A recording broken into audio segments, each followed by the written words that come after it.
Hey everyone, so this tutorial is going to be on R, and what we're going to do is have a look at a few more of the R basics that we want to talk about. So those things are going to be including things like how to do basic descriptive statistics, a few more things about, installing new packages or new components into R and RStudio.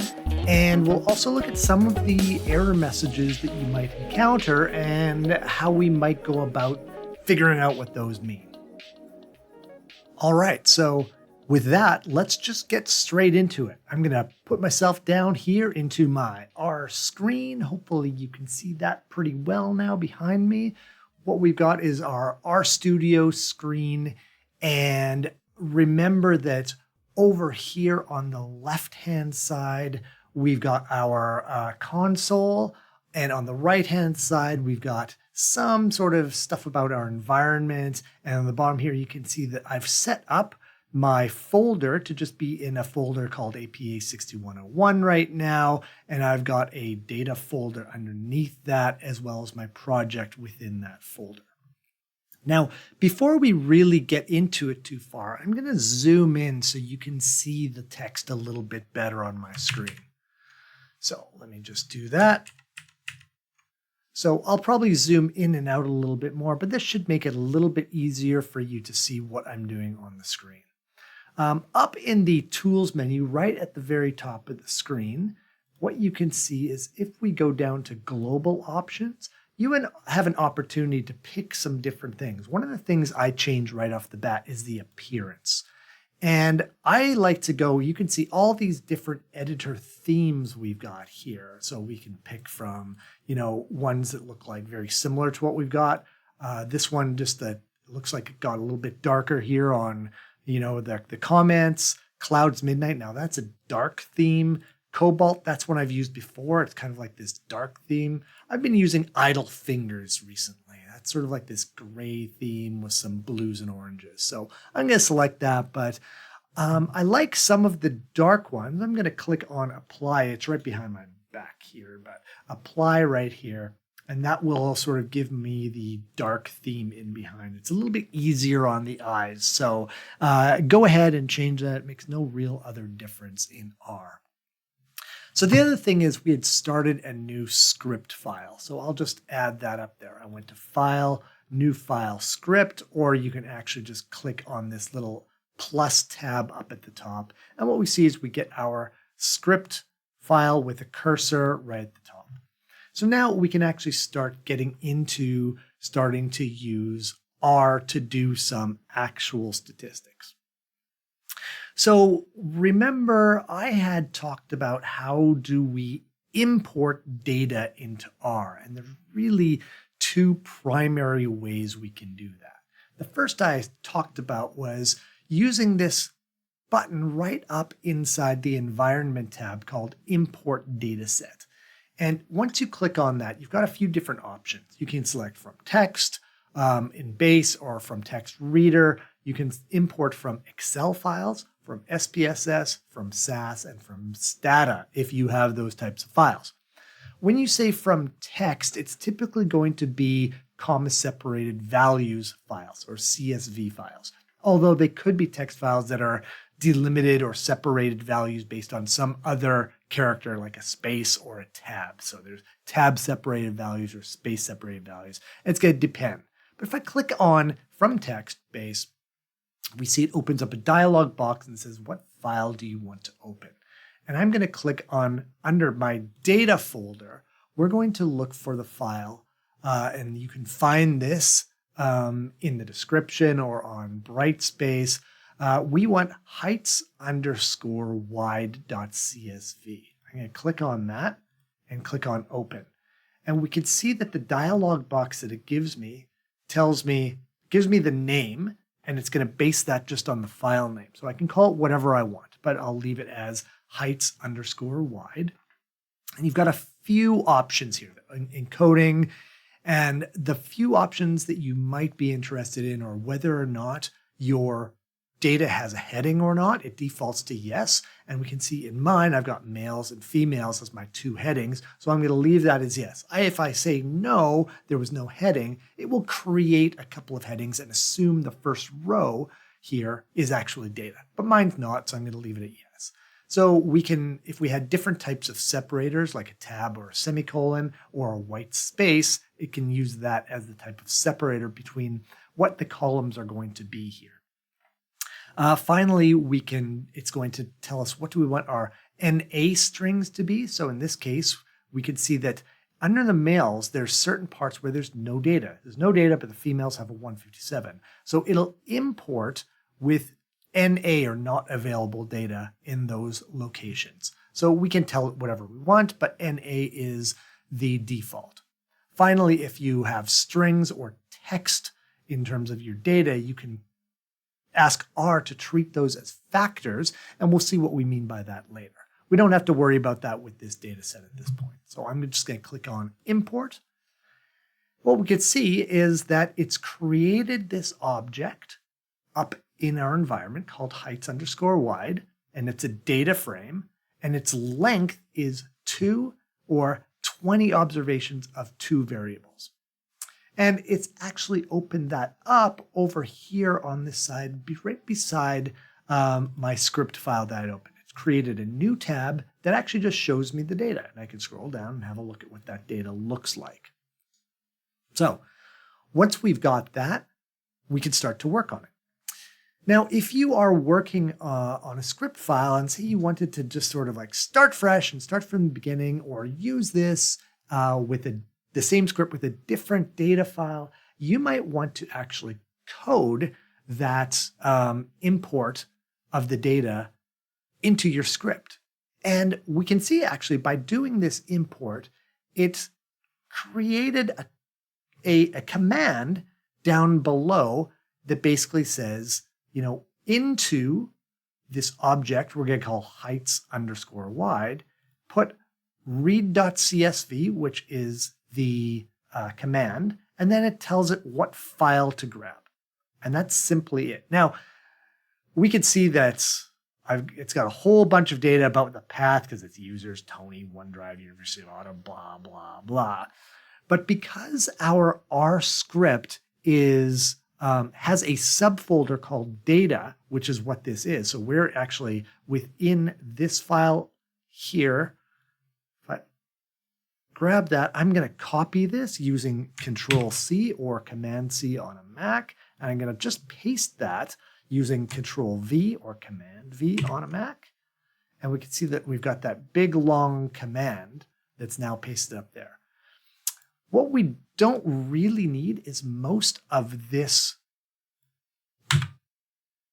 path. We only need the part that says data heights_wide if we put our data into a subfolder of where our project lives called data. So then we can actually just have all of our data in the same folder, and we're going to use that to import the data. So if I click on the environment heights wide and I delete that just by hitting the little broom sweep away icon, it goes away. It says, do you want to delete this? Yes, I do. That's fine. It's gone. I can just run this command. And the way I run that is either by clicking on the run icon there, or I can just have my cursor at the end of the line and just hit Control Enter. It does the same thing. And it imports that data again. And we can see that it did the exact same thing in the exact same way. So that allows us to bring the data in. So those are the two real ways that we want to be able to view that data. Now, remember that if I have this heights_wide tab open, I can close that and the data is still there. It's still in my environment. That didn't delete anything at all. So I can either click on this little table-looking icon over in my environment, and that runs a command to open that back up. It lets me see it. Or we can see what it did is it actually created a command called view of the object. So I'm going to actually copy that, Control-C, and right-click, paste that there. And then I can use that command, Control-Enter, to see the same thing. So there's lots of different ways you can do these different commands. And I probably won't say it each time, but I'm usually running the command by just hitting Control Enter. You can run multiple commands at the same time by highlighting multiple things and hitting the run button, or highlighting multiple things. If I delete this again, yes, and click Control Enter, it will run both of those commands where it imports that and tells it to view that. So the next thing we can do, if, for example, this is a much more complex data set, we can actually look at the structure of this data set. And the structure command is just simply str.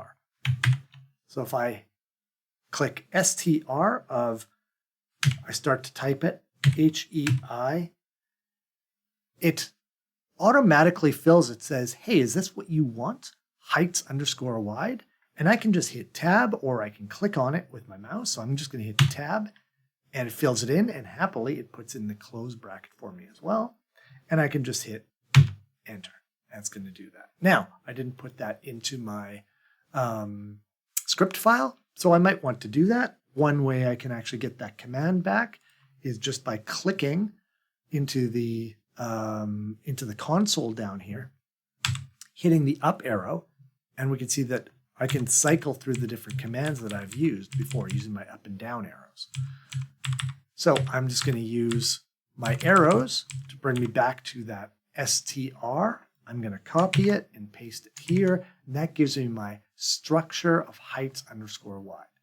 Now, we can see that it tells me when I run that command that it's a data frame that's 20 observations of 2 variables, and it tells me what those variables are, males, and that's an integer type, so they're just full single numbers, so no decimal point. And then it gives me the first, looks like about 10 values for males and first 10 values for females. Okay, that's great. So that tells me what the structure is, which is basically 2 columns, and they're of integers, and these are the values.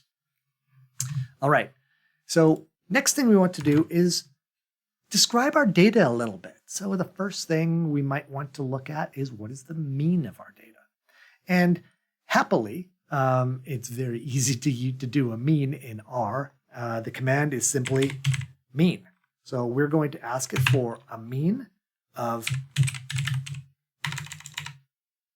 heights underscore wide. And then we have to tell it which column we want. So we need to tell it that we want the column of males, and you do that by using the $sign. And once I hit that, you can see it actually pops up. Which one do you want, males or females? And I'm just going to select the first one. If I hit Control Enter, we see it gives me an NA. And remember, if we go back to our heights wide, we see that some of those values are NA. So when it tries to do a mean of those, it tells me that some values are NA, and therefore we end up with this mean that is NA. So what I may want to do instead is use an additional command that adds onto that. I'll just copy this just so we can see the difference between them. I can add an extra argument into this, and it's na.rm, which basically means remove NAs, and I want that to be true. Now when I run this command, I get a mean that says 181.75. Great, so it's told me the mean of these values, ignoring the NAs, is 181.75. Okay, excellent, now we're getting somewhere.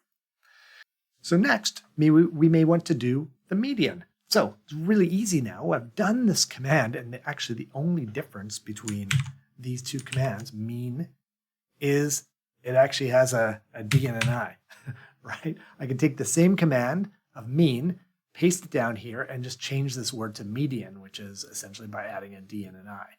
And if I run that, I see the median is 182, which is actually very close to the mean in this case, which is great. So this is probably indicating that our data is not very skewed, doesn't have any outliers or anything like that. Finally, I might want to do something like calculated standard deviation. And standard deviation, the command for that is simply SD. And I can actually just use the same thing. I'm going to copy the mean command that I had and paste it there, but just change mean to SD. Now when I run that, Control Enter, I get a standard deviation, tells me 7.602631, whatever. Cool. Yeah, so here we go. So we're starting to get out these values pretty quick and pretty easy, because once we've got the first couple of commands here, we can just use copy paste to get what we need out of them, right? So remember, we just need to say which object or data frame we want, and then which column we want, and then run whatever it is we want on it. Now, if we want to sort of make things easier, right? We don't want to have to type in heights wide each time. We can actually do what's called attaching a data frame and then perform multiple functions on that and then detach the data frame.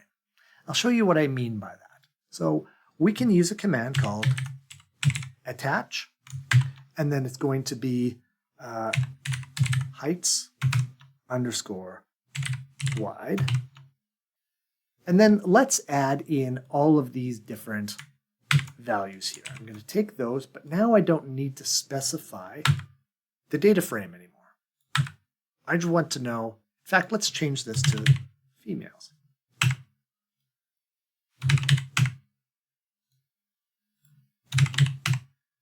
Now what I've done is said attach, and then I want the mean of females, the median of females, and the standard deviation of females. And then we need to detach that same thing, heights underscore wide.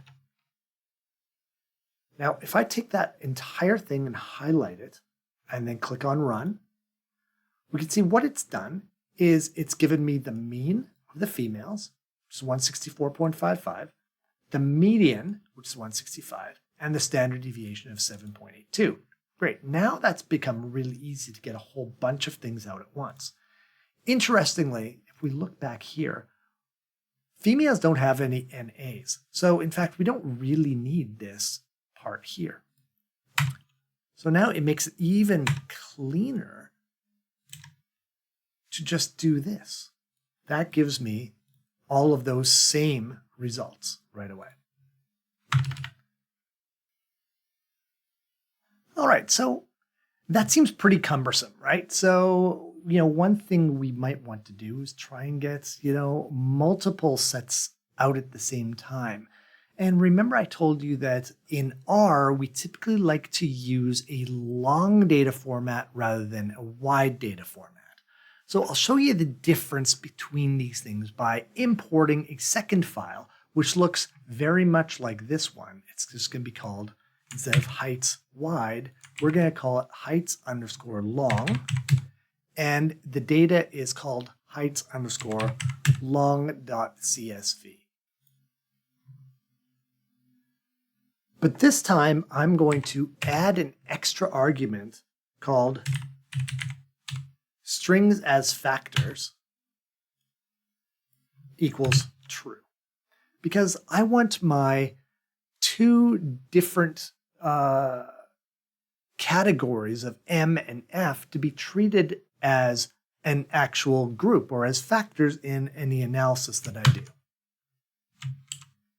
So if I bring that in, now what we can do is have a look at the structure of that, str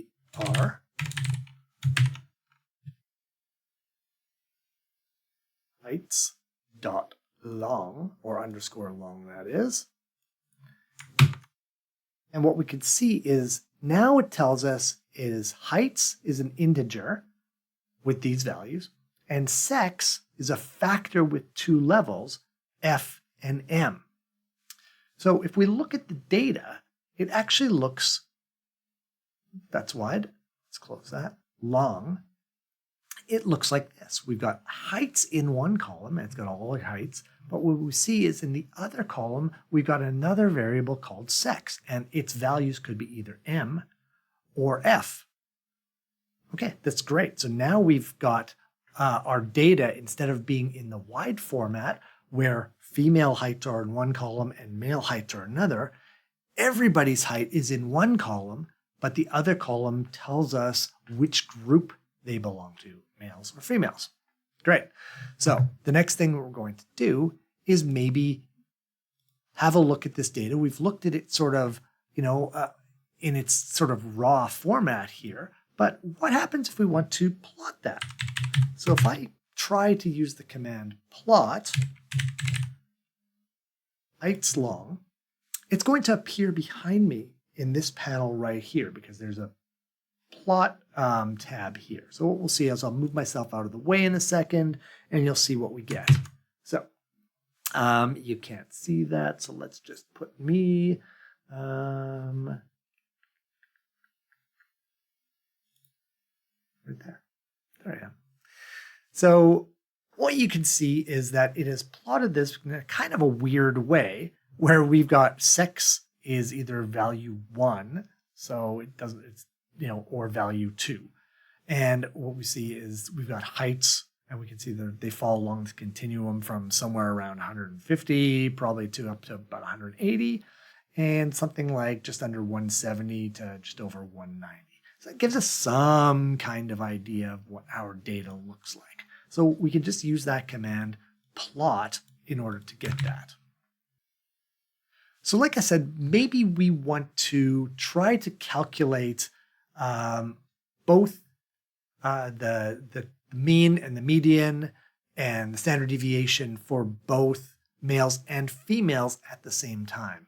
So one way we could do that is by using sort of this structure here, this attach structure. So I just copy pasted that from above here because it just makes my life easier. I'm going to change this to heights underscore long, attach and detach. And instead of just saying I want the mean, I need to use a different function in here. So what we're going to use is a function called tapply. And what tapply does is says, apply this function to what I ask you to do. So I'm going to apply height, comma, sex, comma, mean. So the first argument is what you want to apply the function to. So mean, I'm going to apply to height, and it's going to be based on sex or grouped on sex. So tapply the mean of height based on sex. And in fact, let's just quickly copy and paste that 2 more times. And instead of being the mean, let's change the second one to median and change the third one to standard deviation. And when I highlight that whole thing, hit Control Enter or click on the Run button, you can see that now it gives me my mean for females, 164.55, and males, 184.75, my median of 165 and 182, and my standard deviation of 7.82 and 7.60. So now I've been able to kind of easily get all of these values out for both of the groups that I've got that I'm doing the analysis on.